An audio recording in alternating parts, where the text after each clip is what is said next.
on inflation, and they would employ on unemployment, unemployment. And that was their part of the purview in their communication with Congress that was required on a regular basis. I heard one of the chairs of the Fed say unemployment is dangerously low. Scared me to death. How could it be? But he was reporting as to its impact on inflation. One thing that was when I was a new member. When I was Speaker, I said to our members who said frequently, why don't we have the Fed be more accountable to us? I said it has to be independent. They have their own funding. They don't have to depend on us for that because their independence is essential. Any of us who had economics in college or beyond knows that independence of the Fed is essential to the respect that our country commands in terms of our own economy throughout the world. The chairman of the Fed is the chair of the central banks, serves as a chair of the central banks globally. And it can't be a party hack. It can't be somebody who's there because the president wants to create interest rates. That's not what the president's job is, to create interest rates. It's the it's the Federal Reserve Board that does that. So it's really important. And I come to you on this day to say this because of the rumors that we hear of the flirtation with making the Fed just a handmaiden of the presidency. It would be wrong. It would be wrong to do. It would be wrong to do, and we would be viewed disrespectfully if we were ever to go down that path. Now, this comes at a time when we are observing the 15th anniversary of the Dodd-Frank Wall Street Reform and Consumer Protection Act. As some of us here know who've served with Barney Frank, he was then the chair of the then Financial Services Committee and a master of his agenda there. And Senator Dodd from Connecticut was on the Senate side with that. It was necessary, Mr. Speaker, because of what was happening in the financial community. The banks it was awful. It was horrible. But you all know that in September of 2008, we were told that our financial system was melting down. It was doing so because of, well, I've written about it in my book, and I won't go through the whole thing right now, but because of what was happening terribly in the financial system by the banks and financial services, financial institutions. What happened? Millions of people lost money, trillions of dollars from the wealth of the country, millions of people losing their jobs, so many losing their homes, losing their savings and the rest. So this bill was necessary. Of course, after the bill was passed, and to this day, still the banks and other financial institutions try to undermine it and weaken it. The Volcker rule of former chair of the Fed had a bill provision in there was for the security of our economic system. So these notions that they're putting forth of making the Fed a party hack, it's just so very wrong. Just so very wrong. And just say this, again, in school you probably learned a fiscal policy, and that's what the Congress of the United States does. We create the budget of the United States. And the monetary policy, fiscal here, monetary at the Fed, establishing the rates in terms of relating to inflation. So let's disabuse ourselves of notions when instead we need serious ideas about how to make our economy work for the American people. Thank you, Mr. Speaker. Gentleman's time has expired. The chair recognizes the gentlewoman from Iowa, Ms. Miller-Meeks, for 5 minutes. Thank you, Mr. Speaker. I rise today to announce I'm introducing legislation to designate the United States Postal Madison, Iowa, as the Martin L. Graber Post Office. Martin served our country for 32 years in the Iowa National Guard. He was a devoted public servant, a principled legislator, and a man of deep faith who lived to serve others. He always put Southeast Iowa first and made everyone around him feel seen, heard, and valued. Alongside his beloved wife, Connie, Martin helped lead one of Fort Madison's most iconic traditions and events, the Tri-City Rodeo. Together, they were the heart and soul of that event, which draws visitors from not only across the region and the tri-state area, but across the country. And it showcases the best of our community. Their dedication to the rodeo reflects the same commitment they brought to everything they touched: family, service, and community. To Connie, their daughters and granddaughters, thank you for sharing Martin with all of us. His legacy of service and leadership in Lee County and in Fort Madison in particular has left a mark that won't fade. Naming the Fort Madison Post Office in his honor is a small but lasting tribute to a man who gave so much to the place he loved. Mr. Speaker, I would like to say happy birthday to Blake Dickerson. Wish him a very wonderful day. Happy birthday, Blake. With that, I yield. The chair recognizes the gentleman from New York, Mr. Kennedy, for 5 minutes.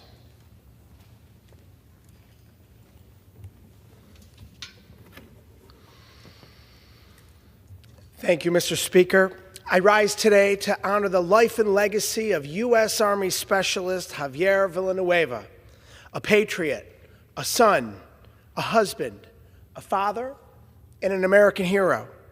Javier Villanueva lived a life defined by character, integrity, and selflessness. These values were instilled in him from an early age, especially by his father, U.S. Army veteran Wilfredo Rivera. During a recent visit to Puerto Rico, I had the honor of meeting with Wilfredo, and we spoke about the extraordinary young man Javier was.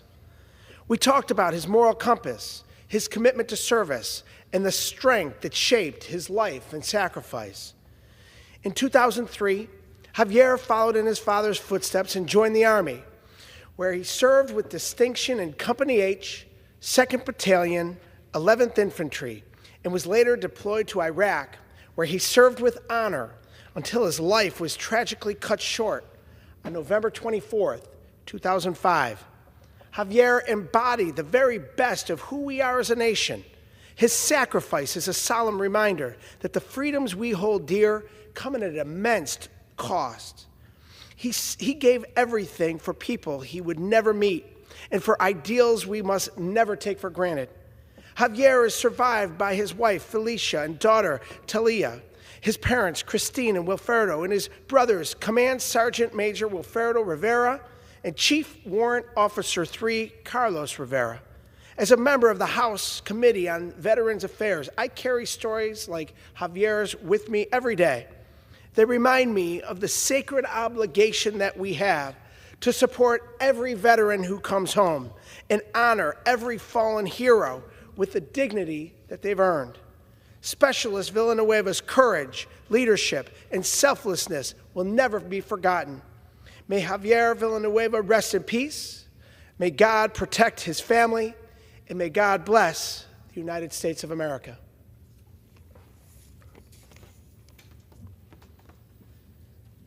Mr. Speaker, I rise today to honor the extraordinary life and legacy of James M. Capsiac, a proud Buffalonian, a devoted educator, and a beloved pillar of our community whose life was defined by service. Jim was the embodiment of selflessness, whether in the classroom, on the basketball court, or in the pews of his church. After earning his master's degree from the University of Buffalo, Jim dedicated 33 years to Emerson Vocational High School, where he taught physical education, health, and computer technology. Outside the classroom, Jim was a leader on the court and the field, coaching numerous sports at Emerson and leaving a lasting legacy as a proud coach of the girls' basketball team. With every student, he brought patience and compassion, meeting them where they were and helping them to grow. His passion reflected a deep commitment to helping young people build confidence, discipline, and a belief in themselves that would carry them through life. Jim's service didn't stop at the school doors. He served with distinction as a representative for the Buffalo Teachers Federation and remained active in civic life through his work at the Erie County Voter Registration Office. As a deacon, mentor, coach, and friend, Jim gave his time and heart generously to those around him. But above all else, he was a family man. He is survived by his devoted wife, Mary Ruth, his children, Jennifer and Bradford, and his grandsons, Noah, Aiden, and Blake, each a testament to his love and his legacy. Jim's decades of service were rooted in love for his community, and his impact will be felt for generations. On behalf of our entire Western New York community and a grateful nation, may Jim Capsiac rest in peace. I yield back. The chair recognizes the gentleman from Washington, Mr. Baumgartner, for 5 minutes.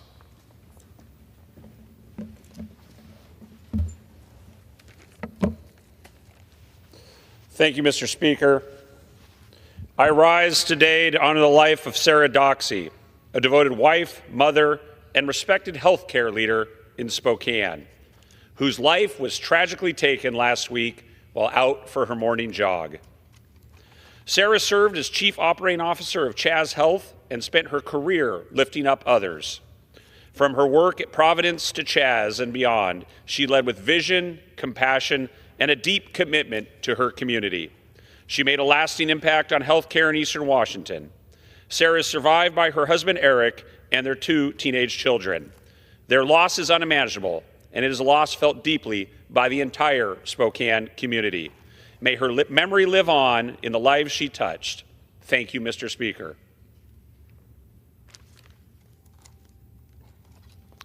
Mr. Speaker, last week I had the privilege of meeting with a group of outstanding students from the Washington Future Farmers of America. These young leaders come from diverse agricultural backgrounds. One from a grain farming family, a dedicated cattle showman, an experienced horse rider, all deeply rooted in rural Washington. Our conversation highlighted how growing up in farming communities shapes their values: hard work, responsibility, and a strong connection to the land. Their experiences keep them grounded and committed to preserving the future of agriculture.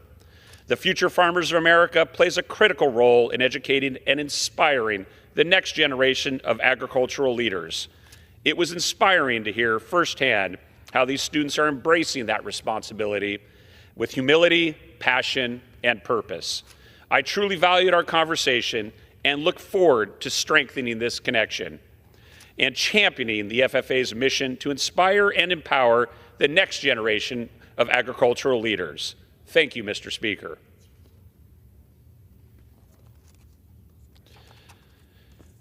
Mr. Speaker, I rise today to remember and honor Brian Bramman, a true Spokane legend whose life was inspiring as it was beautiful. It was a long way from his tough upbringing in Eastern Washington. Brian was born in Spokane's Hilliard neighborhood and along with his sisters was raised alone by their mother, Tina Bramman Fields, after their father abandoned them. His childhood in Hilliard, Cheney, and North Spokane was marked by instability and hardship, including periods of homelessness. Despite these challenges, Brian's deep Spokane roots and the strength of his family shaped a resilient young man, determined to rise above adversity. That determination would go on to define his life and his career. Brian attended Shadle Park High School, where he was an outstanding track and field athlete before deciding to join the football team. With exceptional athletic talent and unwavering resilience, he conquered every obstacle in his life, ultimately rising to prominence as an NFL linebacker and earning a Super Bowl ring with the Philadelphia Eagles in 2018. Known for his relentless spirit and generosity, even in his final days, Brian rallied family and friends for a joyful ice cream night during the final stages of his battle with cancer. His spirit was and remains unbreakable. Brian passed away last week, but his legacy lived on in his daughters, Blakely and Marlo, his family, and all who were fortunate to know him. Spokane is proud to call Brian Bramman one of its own, and his beautiful life will continue to inspire us all. Thank you, Mr. Speaker. and I yield back. The chair recognizes the gentleman from Texas, Mr. Green, for 5 minutes. Thank you, Mr. Speaker. I'd like to address the House for 5 minutes, revise and extend my remarks. Without objection.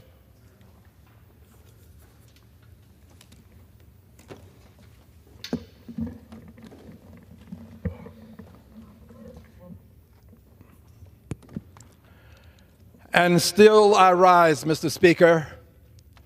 And I rise today, Mr. Speaker, to speak truth to power, as well as speak truth about power.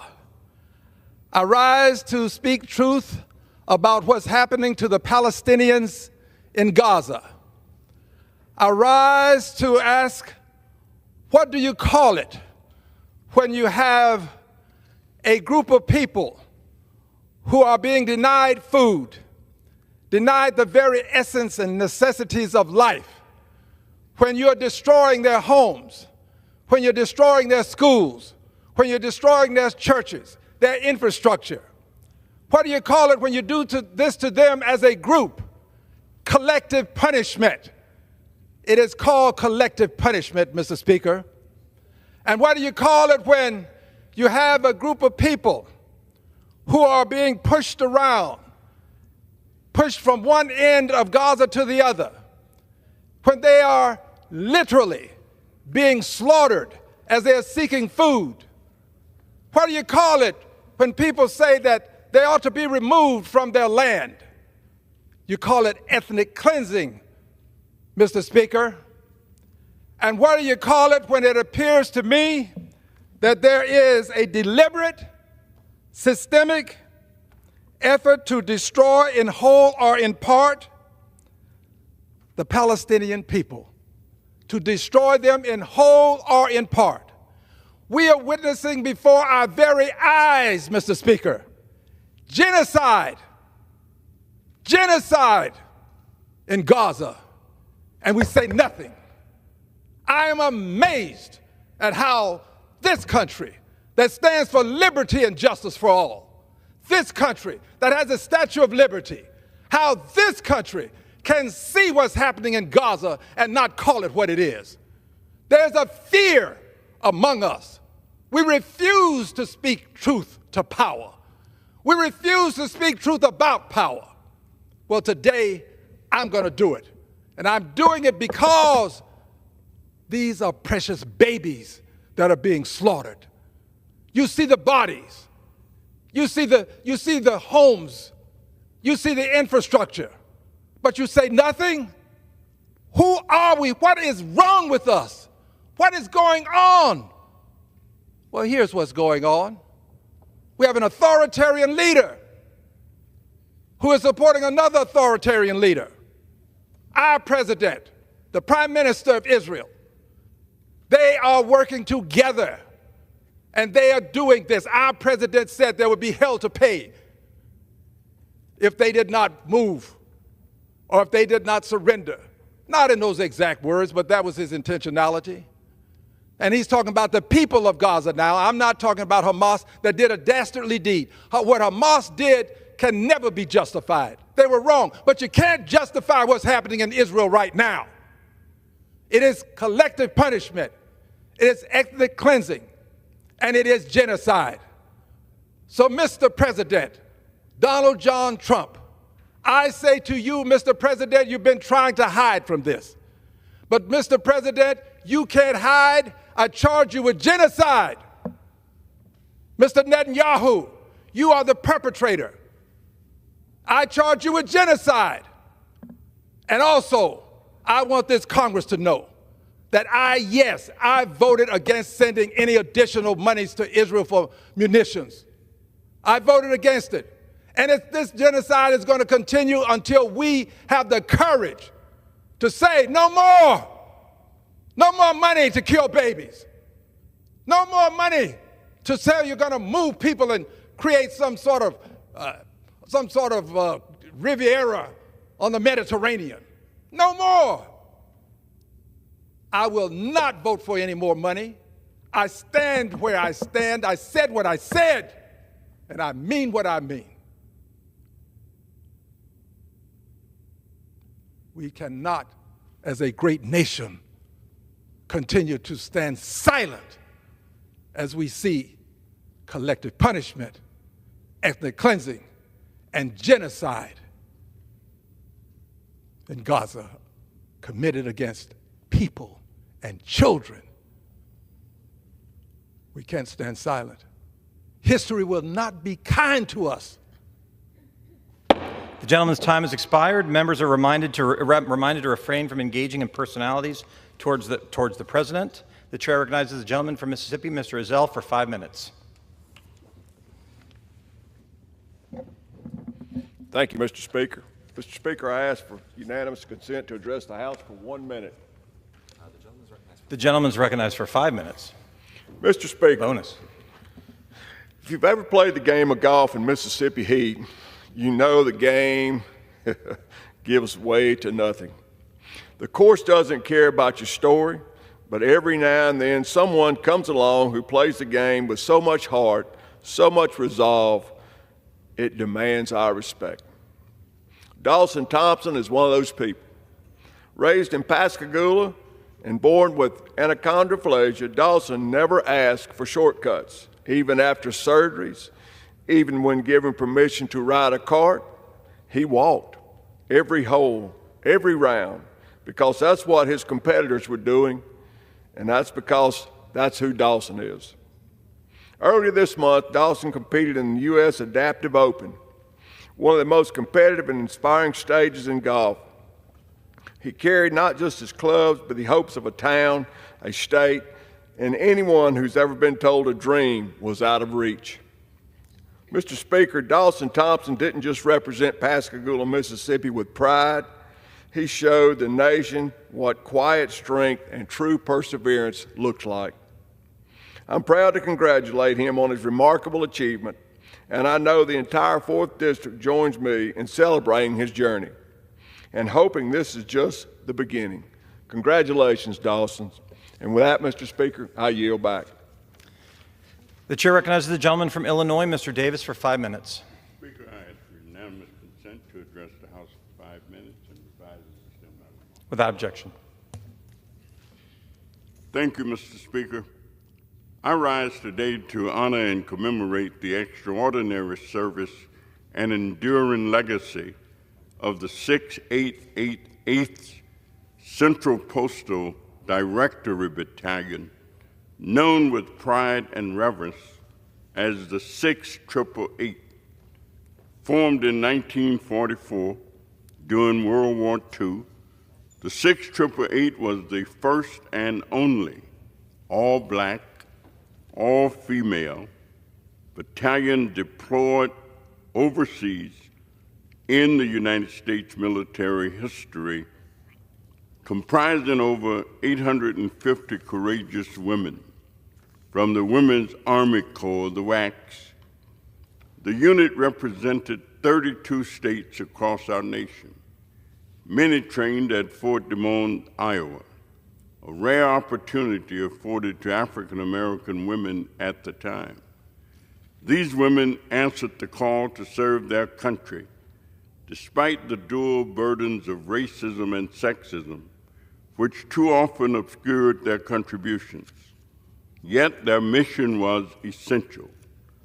Deployed to England and later France, the 6888 was tasked with clearing an enormous backlog of more than 17 million pieces of undelivered mail, reconnecting American troops with their loved ones, operating in grueling conditions, cold, dark, and often dangerous warehouses.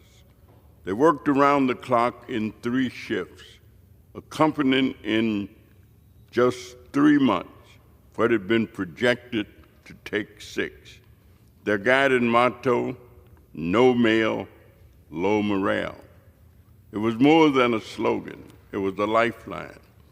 By restoring vital communication between soldiers and their families, they uplifted the spirit of the armed forces and strengthened the emotional backbone of a nation at war.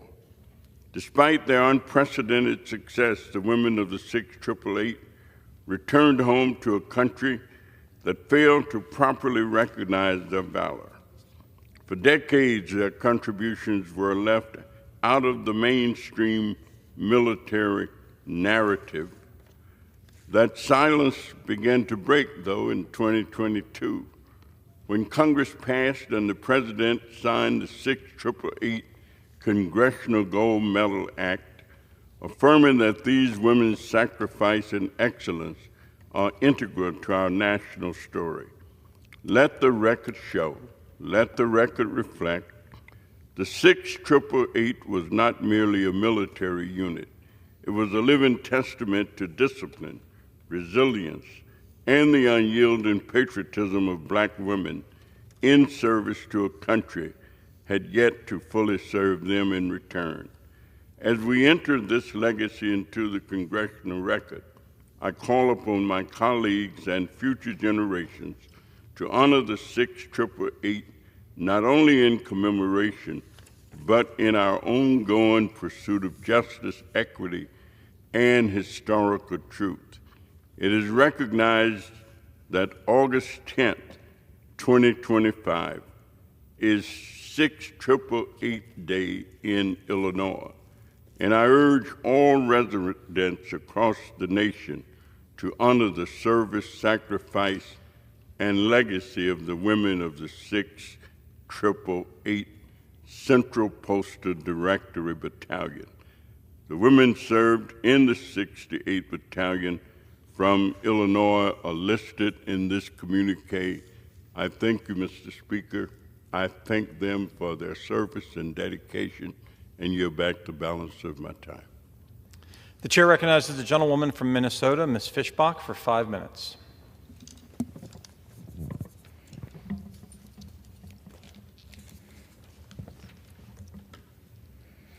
Thank you, Mr. Speaker. And I am sad to say that I rise today to pay respects to my friend, a colleague, a man I served for many years in the Minnesota legislature with, and a kind and good man, Senator Bruce Anderson. He passed away unexpectedly, leaving Minnesota and his family to mourn the loss of a great man. A Navy veteran of the Vietnam War, he was an advocate for veterans and for rural communities, and a man I was honored to serve with. He will be missed, he will be deeply missed by so many of us, and I send my deepest condolences to his family and all of those who knew him, and I will keep them all and him in my prayers. Thank you, Mr. Speaker.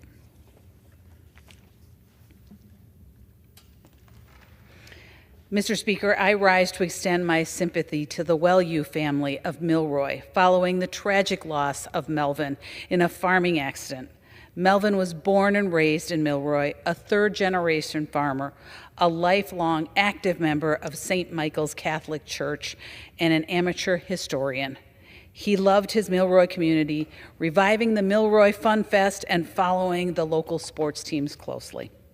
He loved spending time with his children and taking his grandchildren on tractor rides around the farm. He loved his wife, Bev, and their Saturday night dates. I send my deepest condolences to the Wellew family as they navigate through this difficult time. I will be keeping Melvin, his family, and the community of Milroy in my prayers. Thank you, Mr. Speaker. I yield.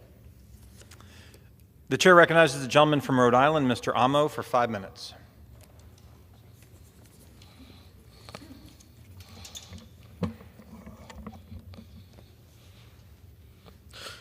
Mr. Speaker, I rise today to recognize a recently passed giant of the labor movement in Rhode Island and around the country, Arthur Coyer. Labor was the heart and soul of Arthur Armand Coyer.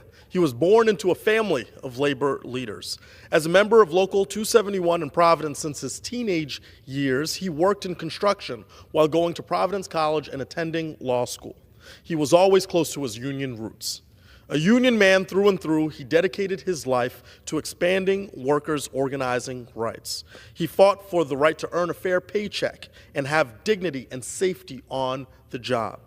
He started out as the business manager of the Rhode Island Laborers District Council and rose to become the general president of LIUNA and vice president of the AFL-CIO. Arthur worked tirelessly to make life better for the working men and women of our country. He helped found the Laborers Health and Safety Fund of North America, transforming job site safety and the Laborers Employers Cooperation and Education Trust, helping union labor train workers and expand market share. There is no doubt that his work saved lives, prevented accidents, and helped union labor gain new opportunities in the 21st century. Arthur was not only a labor leader, he was also a dedicated father, grandfather, husband, and friend. My thoughts are with his family at this incredibly difficult time. But I hope they, as I do, take heart in his service to the movement and to others. His contributions will not be forgotten.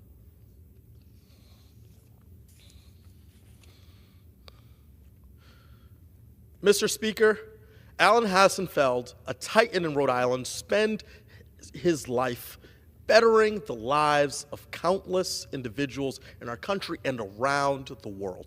Born in Providence in 1948, Alan dedicated his professional life to bringing joy to generations of children as the CEO of his family's company, Hasbro Toys. Alan helped the company acquire quintessential children's brands like Play-Doh, Monopoly, and Nerf, and took their iconic tuber, Mr. Potato Head, to new heights in the Hollywood film Toy Story. Growing up in Pawtucket, Rhode Island, I have found memories of Mr. and Mrs. Potato Head statues popping up all across Rhode Island. Under Alan's guidance, Hasbro teamed up with our state for a tourism campaign featuring the whimsical statues of the Spud made by local artists, highlighting the Ocean State's role as the birthplace of fun. But it was outside the toy chest that Alan's incredible civic spirit and unmatched generosity shone. His contributions to Rhode Island civic life were numerous and impactful. Alan spearheaded a political ethics reform movement, pioneered concepts of social responsibility at the corporate level by working to end the use of child labor in toy production supply chains. He invested in generations of public sector leaders, founded the Hassenfeld Child Health Innovation Institute at Brown University to improve family mental health, created Rhode Island for Gun Safety to promote common sense gun reform, and perhaps most notably provided the vision and the founding donation for Hasbro Children's Hospital in Providence. Thanks to Alan, Rhode Island is home to a world-class pediatric healthcare facility providing for the specialty and emergency needs of the littlest New Englanders. Alan was a philanthropist, businessman, and reformer, but most important, he was a dear friend, husband, stepfather, uncle, and granddad. Before taking this office and once sworn in, Alan provided me wise counsel, sharing pragmatic, solutions-oriented advice on how to be of service and make change.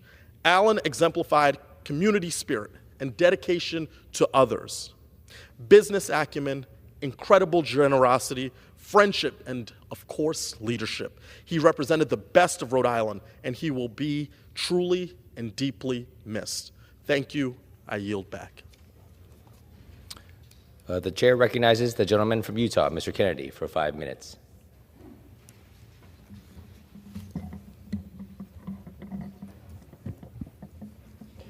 Mr. Speaker, honored members, on February 25th, 1846, beleaguered residents of Nauvoo, Illinois began leaving their homes and farms behind, crossing the frozen Mississippi River by ferry and wagon to escape persecution. Only the sickest and poorest remained behind, and even they were finally forced out by mob action. All crossed Iowa to Nebraska, just north of Omaha, their winter quarters on the Missouri River. Why do I bring up these sad memories from long ago? The Valley of the Great Salt Lake on July 24th, 1847. July 24th is the state holiday for Utahns. Those hardy, resilient pioneers carrying with them the sick and desperately poor from burning Nauvoo found temporary refuge among the kind members of the Omaha tribe. They made an agreement with the Omaha through their chief, Big Elk, who welcomed the pioneers, understanding the trouble they had recently escaped. The pioneers would stay in residence, building houses, planting gardens and fields, and then move on after years to ensure all their numbers had enough time and resources to make the trip west. Afterwards, the improvements would belong to the Omaha. This vanguard party of 148 pioneers who had been on the road for 111 days followed Brigham Young down Emigration Canyon into the Salt Lake Valley. They immediately began organizing a community, diverting water for irrigation, plowing fields, and planning their first city, Salt Lake City, our state's capital. Salt Lake was founded that very day. Denver wasn't founded until 1858. So was Carson City. Phoenix in 1867, Boise in 1863, Helena in 1864. Of all Western states' capital cities, only New Mexico's, Albuquerque, is older than Salt Lake.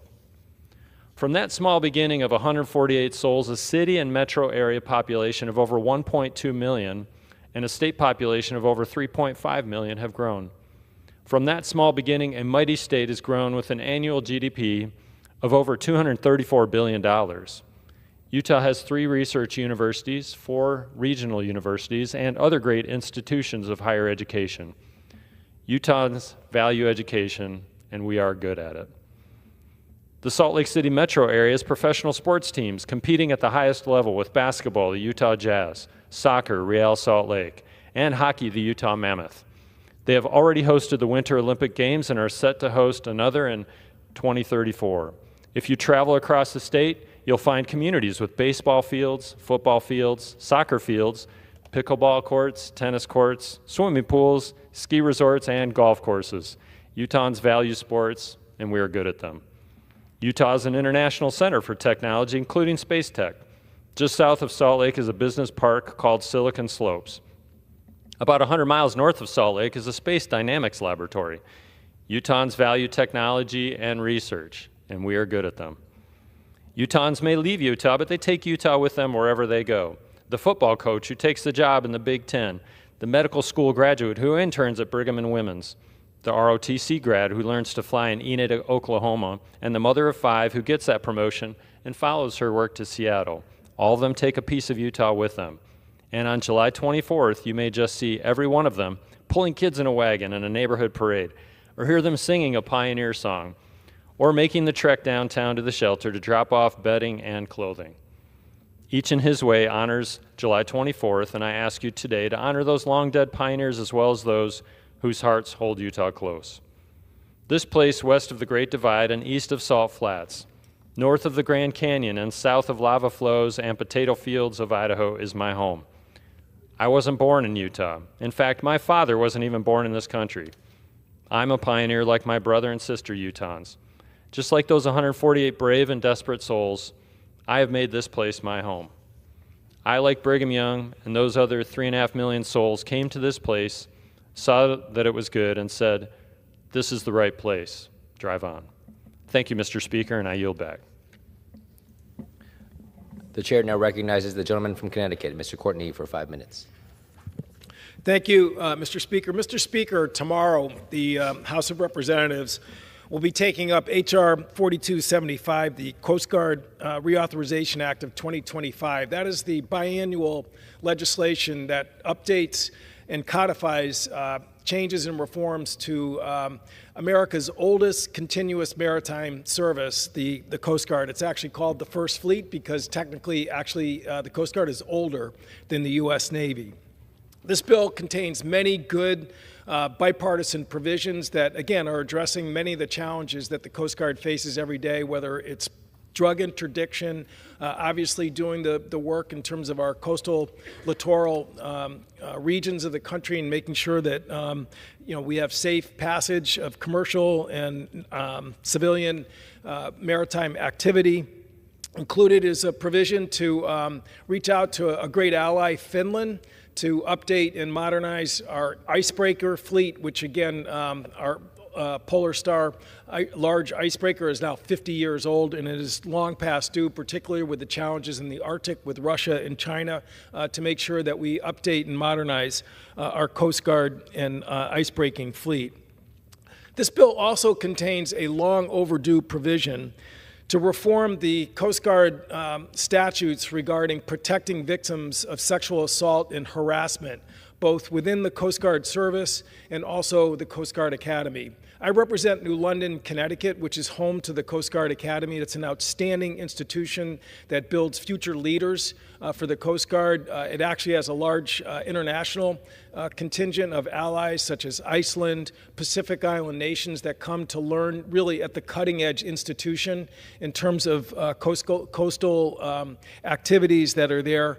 But like all the military academies, there has been a shadow of, unfortunately, activity regarding female cadets over the years that have had to really put up with totally unacceptable conduct and really forcing them into almost an impossible position in terms of reporting this activity over the years.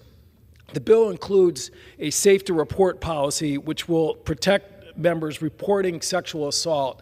Again, sometimes incidents occur where there may be minor misconduct issues that both the victim and the perpetrator are involved in, and that risk of being punished for those minor misconduct has really inhibited people to come forward and report sexual assault. This is an issue which was the subject of exhaustive hearings at the Oversight Committee over really the last 8 years. Our dear belated Congressman Elijah Cummings conducted many of those hearings. There were brave whistleblowers that came forth. Dr. Kim Young McClear, who is now retired commander in the Coast Guard, testified before that committee and talked about, again, some of the hard experiences that she went through. Other military academies, West Point, Annapolis, have actually adopted safe to report policies, and tomorrow's bill will get the Coast Guard Academy in line with those institutions. The bill also extends the safe to report policy to the entire Coast Guard personnel, the entire service. That was done administratively by the last commandant of the Coast Guard, Linda Fagan, who, again, I think was very focused in terms of trying to make sure that the safe to report policy was going to be in place to eradicate activities that really harms the readiness and effectiveness of the Coast Guard. Women Coast Guard officers are some of the finest, most talented people that, again, are doing the important work of the Coast Guard, and we need to make sure that there is a statutory structure in place to make sure that any of this type of activity, people will be able to report it and get a remedy and a response, in some cases punishment, to make sure that, again, people are not hindered because of this unacceptable conduct. So tomorrow, when we take up this bill, it is going to be a day in which, again, those brave women who came forward to testify and report their experience and sometimes watch their dreams and their careers end because of the fact that they were subjected to really just unacceptable pressure and retaliation for reporting. By law, that is now going to be a thing of the past. Long overdue. And again, I just want to, take a moment to publicly thank Commander Young McClear and her colleagues for having the courage to step forward and make sure that the Congress is aware of the situation and will end it with passage of tomorrow's bill. I yield back. The chair recognizes the gentlewoman from Oregon, Ms. Bonamici, for 5 minutes. Thank you, Mr. Speaker. I rise today to demand answers. Answers from the Department of Education and the Office of Management and Budget.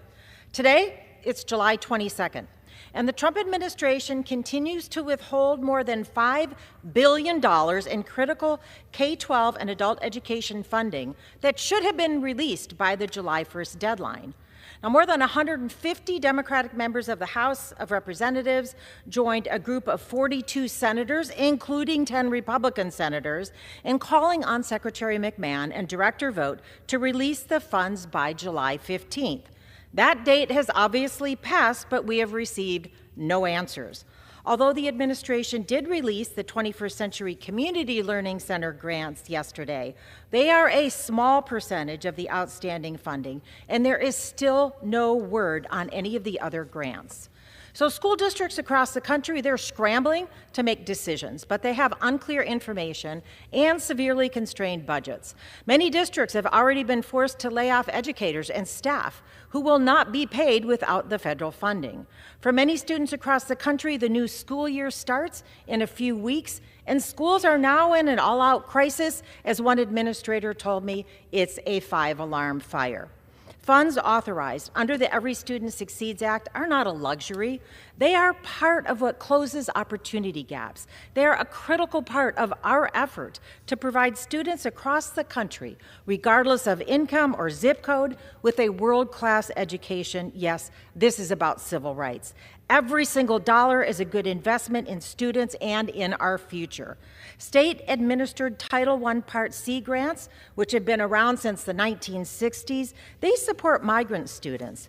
These grants help children of mobile farm workers and fishers, people who are harvesting our crops and putting food on our tables. It helps their children meet academic standards and graduate from high school, preparing them to become responsible citizens and productive employees.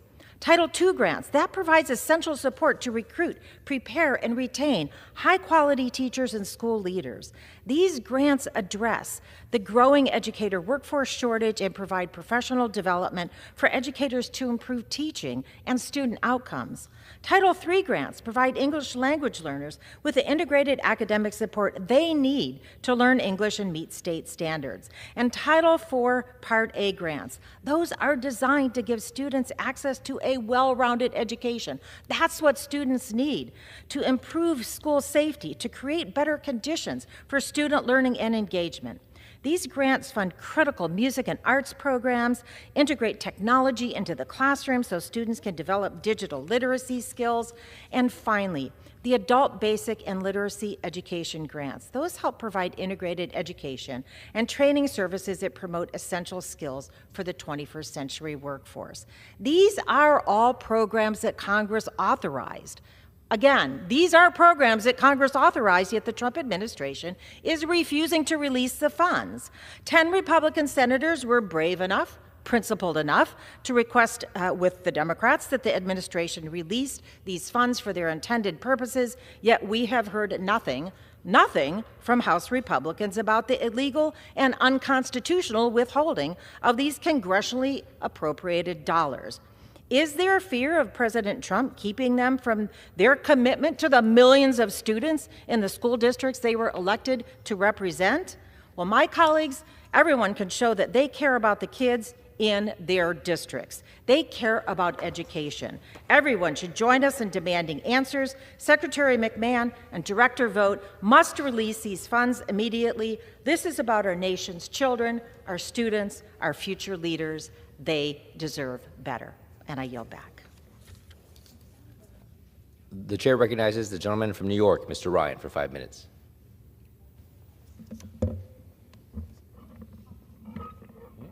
Wrong direction. Thank you, Mr. Speaker. I rise today to recognize the Cornwall cleanup crew for their commitment to environmental preservation and education in the town of Cornwall and across the Hudson Valley of New York State. Since 2023, this grassroots group has worked with community members to clean up litter and illegal dumping around the town and educate the public on the importance of conservation and environmental protection. Started by a high school student and a group of community members, within its first year, the organization amassed a team of more than 1,500 volunteers, managing to clear over 10,000 tons of litter and illegally dumped material in Cornwall. Cornwall Cleanup Crew has become a popular community service opportunity for students, including at the Storm King School and Cornwall High School, whose students both contribute to the cleanup efforts and learn about the importance of environmental protection. Finally, after a multi-year lengthy process, the Cornwall Cleanup Crew has earned their official 501c3 nonprofit certification, allowing them to expand their important environmental work to other communities in Orange County and across the Hudson Valley. I've been out there with this crew and seen them work in the cold and the heat, their relentless efforts to combat littering and to really bring our community together in a positive way while doing so is a truly commendable pillar of selfless service On behalf of our entire community, I thank them and join in celebrating this certification that will allow them to continue to expand on their important work. Mr. Speaker, I rise today to congratulate recent Wallkill High School graduate Zoe Masich on concluding a truly remarkable high school basketball career and on her appointment to the United States Naval Academy, where she is now undergoing her summer training. I was proud to nominate Zoe to represent the Hudson Valley at the Naval Academy in this year's newest class. With more than 2,000 career points, Zoe has been named Deli Freeman Player of the Year 3 years in a row, a record for the award. This year, she was also named Player of the Year by the New York Basketball Coaches Association and was selected as the top player in the Mid-Hudson Athletic League's American Conference by all of the league's coaches. Zoe is known by her teammates, coaches, teachers, and family as an exceptionally hard worker and team player, assets that will be of great service to her and our country as she now serves in the military. Zoe plans to continue her basketball career at the Naval Academy, where she will also study oceanography in pursuit of becoming a surface warfare officer. Zoe, I think you know I'm an Army fan, so I can't say I'll be rooting for your team in the Patriot League this year, but our entire Hudson Valley community is rooting for you, and we cannot wait to see all that you accomplish. Finally, Mr. Speaker, I rise today to honor Elder Jim Childs, a pillar of our Kingston community, for his decades of service to St. Clara Church, to my home city and his of Kingston, and to families across the Hudson Valley. Elder Childs was born and raised in Kingston, New York, the very community he continues to serve to this day. He graduated from Kingston High School, my alma mater, before beginning his career working for IBM. He worked initially as a mail clerk and took every opportunity to advance his education and training, further his knowledge, and move up within the company. Additionally, a fellow Army veteran, Elder Childs served his country in uniform while also deepening his faith and love of fellow man, a lesson that would stay with him throughout his life. When Elder Childs was first appointed pastor of St. Clara Church of God in Christ in Kingston in 1969, he admitted he didn't know if he was ready. But he was called to serve his community, which he has done faithfully for the past 56 years. In 1961, he married Dorothy Neal, and the two of them have welcomed 4 children, Paula, Cynthia, James, and Timothy, 7 grandchildren, and 1 great-grandchild. This year, Elder Childs was rightfully promoted to superintendent to continue serving the Kingston community in an even greater capacity than before. I want to thank Elder Childs for his continued dedication to and love of our neighbors and neighborhoods. I want to thank him personally for his mentorship and advice to me in serving in this position. And I want to congratulate him on his recent promotion and a lifetime of service to our community. Thank you, Mr. Speaker. I yield back. The chair recognizes the gentleman from Wisconsin, Mr. Grothman, for 5 minutes.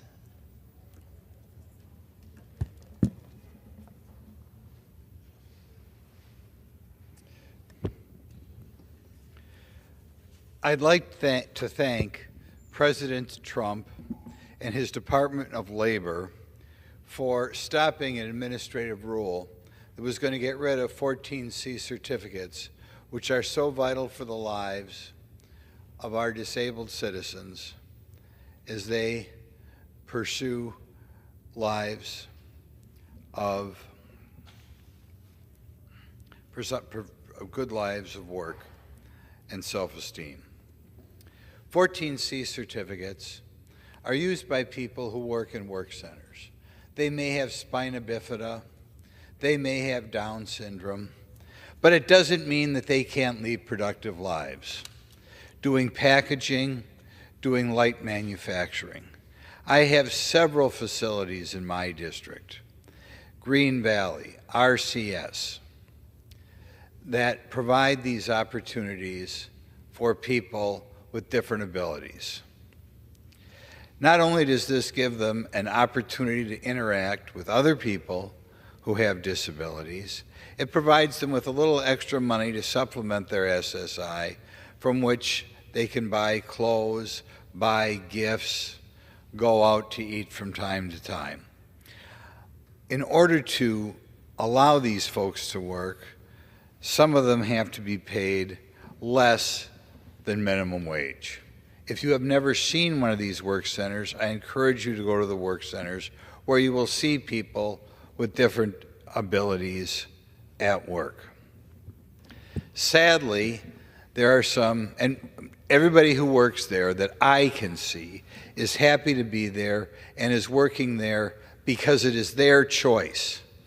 Nevertheless, I think arrogant people in the Biden Department of Labor had decided they would get rid of the 14C certificates and tell these people, in essence, you no longer can work. You can go to a day center, you can watch television, but we're not going to allow you to work like your siblings work. We're not going to allow you to get out and about in the community where you get to know people other than your immediate relatives. Fortunately, Trump's Department of Labor stepped up and said, we're not going to change the rules. We are going to continue to allow work centers to exist. Maybe they're making $4 or $5 an hour to supplement their SSI, but if they want to choose, they can still work there. And hopefully, we will expand the use of work centers so that people begin to work there when they're 18 or 19 years old, like they used to. One of the great things, like I said, about work centers is not only does it give you a little bit more independence, it gives you the ability to form a lot more friendships, both with other people whose abilities are similar to your own and the management staff at these facilities. The Democrat Party has tried to prevent people from working here, A, saying they are being taken advantage of, which is preposterous. Anybody who looks at these packaging or light manufacturing facilities will see immediately why you have to pay some people under minimum wage. And secondly, they claim that people are being isolated among other people with different abilities. Again, there are people with a wide variety of ability in these places. And secondly, an opportunity to form lifetime bonds with people in these facilities. I think of Threshold in West Bend, RCS in Sheboygan, Green Valley in Beaver Dam, Ascend in Manitowoc. I think of the lifelong friends that these people form when their parents and guardians frequently worry after the parents are no longer gone, what will these people do for socialization? Where will these people find friends?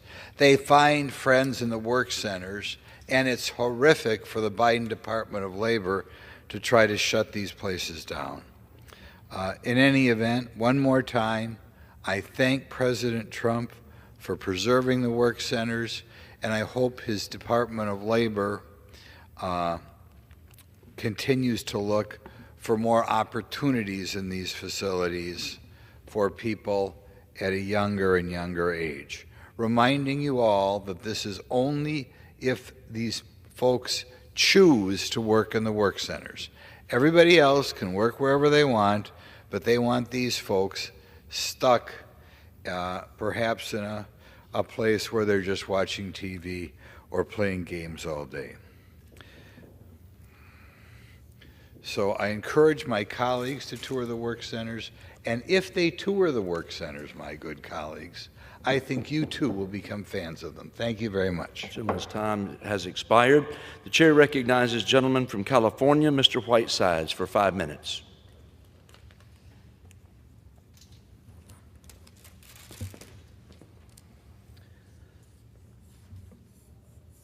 Thank you, Mr. Speaker. I ask unanimous consent to address the House for 5 minutes and to revise and extend my remarks.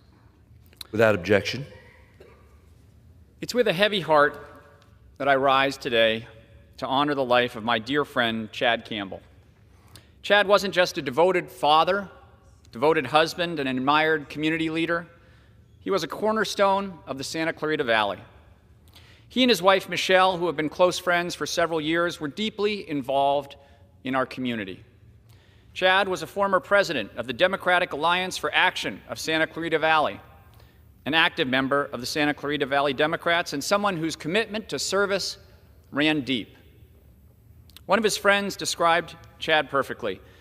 He was someone who truly grounded those around him, the kind of person who would help you cut through the noise, find your center, and remember why you did the work in the first place. That was Chad, a source of wisdom and calm, always there when you needed him. He lived in Stevenson Ranch with his wife, Michelle, and their daughter, Bridget. And while no words can ease the pain of their loss, I hope his family knows how deeply loved and appreciated Chad was. Chad was the kind of guy who would get there early to help set up an event and then stay late breaking down the tables and chairs afterwards. He was a talented designer and photographer. He knew how to communicate, and he used that skill for the benefit of businesses and causes close to his heart. He was known for his booming voice. For many new activists getting involved, their introduction to civic engagement was seeing Chad kick off a meeting or rally before taking the time to greet them and every other person there, always with a big smile and an infectious grin. He embodied the truth that the greatest title of responsibility in any democracy is that of citizen. Chad was a rock of principle. He was committed to making his community, his state, and his country better. And month after month, year after year, he did the work. He and Michelle profoundly changed the Santa Clarita Valley for the better, and his impact will never be forgotten. Chad gave so much of himself to this community because he believed in people and the power of showing up. His absence leaves a real void, but his spirit lives on in the work he championed and the friendships he built. May we honor him not just in words, but in how we carry ourselves, with compassion, with humility, and a commitment to something greater than ourselves. Mr. Speaker, I want to close by thanking my summer interns, some of whom are here today. You cannot help but be inspired about the future of our country if you spend some time with the many great young people who work here on Capitol Hill. They work hard, they do crucial work, interacting with our constituents, and their passion and inspiration must be recognized. As a new member, I'm deeply inspired by the idea that people would come and work with us in our office, and I'm so grateful to our team, and I wish them the very best for their futures. Thank you, and I yield back. The gentleman yields back. The chair recognizes the gentlewoman from Ohio, Ms. Sykes, for 5 minutes. Thank you, Mr. Speaker. Today I rise with a heavy heart, but with extreme honor to recognize the life of a colleague, a mentor, and a dear friend, former Ohio State Representative Jack Serra, who passed away on July 13th after a courageous 2.5-year battle with cancer. My sincere and deepest sympathy goes out to his family, friends, and all who knew and loved him. Jack was a proud son of Blair, Ohio, a man who never forgot where he came from and who fought every day to serve the people of Eastern Ohio. Jack was a true statesman, someone who listened more than he spoke, sought common ground without compromising his values, and worked tirelessly to deliver for the communities he loved.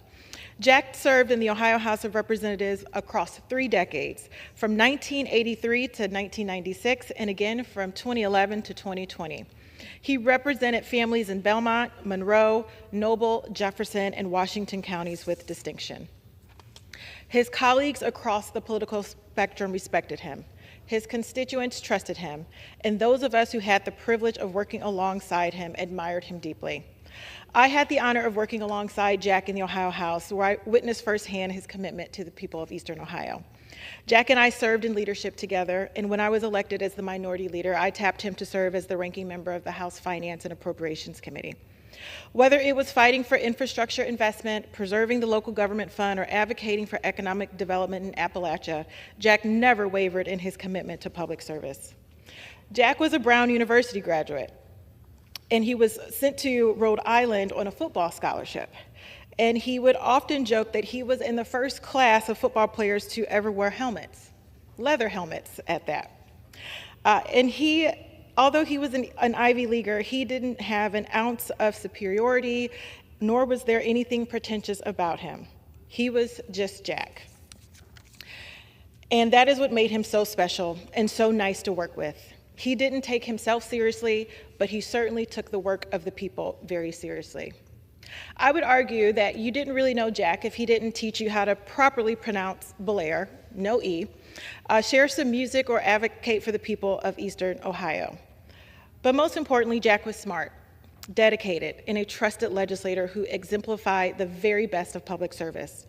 He was sought after for advice and leadership on difficult issues, as he was always committed to the purpose of representing his hometown and the people of Ohio with integrity. Without a doubt, Jack left a mark on the state of Ohio, and his legacy of service will not be soon forgotten. Jack will be remembered by his wife Becky, his beloved daughters Jacqueline and Bethany, granddaughters Scarlett, Lena, and Finley, and the countless people whose lives he made better. This past weekend, my husband Kevin and I joined the Belair community, former legislators, colleagues, friends, and family to pay our final respects to Jack. It was clear that the community loved and cared about him, as it was evident by the Jack Sarah for Ohio House signs in yards leading the way to the church, and the many people who were gathered at the church.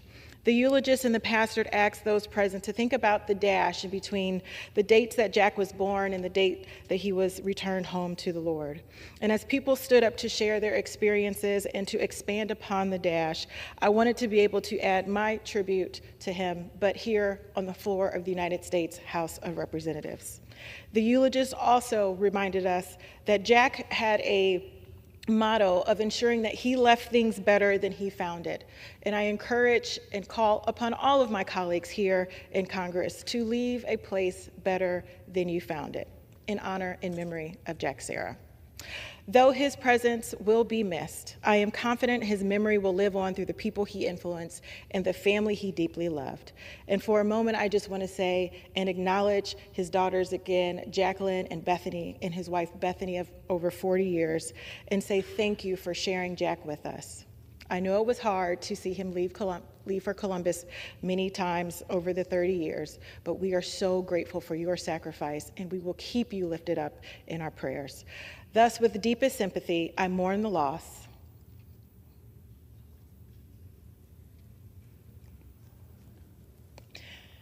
and pay tribute to a truly phenomenal individual. May his memory be a blessing. The gentlelady yields back. The chair recognizes the gentleman from Texas, Mr. Gonzalez, for 5 minutes. Mr. Speaker, I rise today on behalf of every senior citizen in Texas and across America. Unfortunately, it's not with celebration, but with outrage and disgust. I'm here to shed continued light to the damage this institution has caused seniors by the recent passage of this big, beautiful bill, which was anything but. It is the most significant betrayal of our senior citizens yet. A betrayal of our values and our nation's promise. Folks, let's not be fooled by the branding. This bill wasn't beautiful. It was brutal. It slashed Medicare funding under the guise of reform. It wrapped its cruelty in buzzwords like efficiency and modernization and fiscal responsibility. But beneath the surface, it is a cold and calculated attempt to strip millions of Americans of the dignity they have earned over a lifetime of work. This bill tells our parents and grandparents, thank you for building this country. Now go fend for yourself. It says to the most vulnerable, health care is a luxury in this country, not a right. And they dare to call it beautiful. Let's be clear, Medicare is not a handout. It is a sacred promise paid by workers every day their entire lives. And it is a lifeline for seniors choosing between food and prescriptions, for families relying on home health care, for Americans who believe that aging should not come with abandonment. Cutting Medicare was not fiscally responsible. It was a moral failure. All of this was done at the bequest of their master, a master who wants tax breaks for the ultra wealthy billionaires and multinational corporations, and empty slogans for the rest of Americans. It sacrificed the well-being of American retirees on the altar of political theater. In fact, they were so diabolical about it that they purposely set a start date for these policies, December 2026, right after midterm elections, trying to poke seniors' eyes. They want to fool voting senior citizens by making these painful policies kick in right after November elections. They're not fooling anyone, folks. Americans are smarter than this. We need health care policies that uplift older Americans, not undermine them, that care for them, not cast them aside, that honor our social contract to American senior citizens. So to those who voted for this bill, don't call it beautiful. Own what it is, a betrayal to older Americans who helped build this country. To every senior who is watching today, to every caregiver, to every grandchild and child caring for an older American, to every worker in Texas and across this great nation in hopes to retire with peace and dignity, we see you, we hear you, and we will not stop fighting. And I yield back. The gentleman yields back. Pursuant to Clause 12A of Rule 1, the chair declares the House in recess until noon today.